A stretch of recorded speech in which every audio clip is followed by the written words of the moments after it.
নমস্কার সবাইকে। পশ্চিম ভগডোমা কালীতলা দুর্গা পূজা উৎসবে আপনাদের স্বাগতম। আমাদের প্রথমে গেট থেকে শুরু করতেছি। গেটটা আপনারা দেখতে পাচ্ছেন, অনেক সুন্দরভাবে বানিয়েছেন।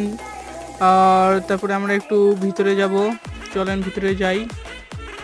ভিতরে ভিতরে আমরা যাচ্ছি, ভিতরে আমরা ঢুকতেছি।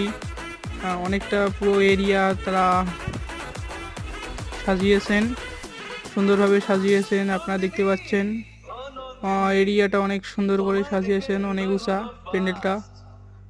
সবাই চলে আসবেন। ঠিকানা হলো বীরগঞ্জ, দিনাজপুর, পশ্চিম ভগডোমা কালীতলা দুর্গা মন্দির। তারা সুন্দরভাবেই সাজিয়েছেন। তারা চারদিকে অন্ধকার করার চেষ্টা করেছে, কারণ এখানে শো চলবে, ঠাকুর নড়ানড়ি করা হবে। এই ঠাকুরটা গেটের সামনে থাকবে। ঠাকুরের মুখ দেখা যায় না, কারণ ঠাকুরটা ঢেকে রেখেছে। আপনারা পরে এসে দেখে যাবেন। ধন্যবাদ।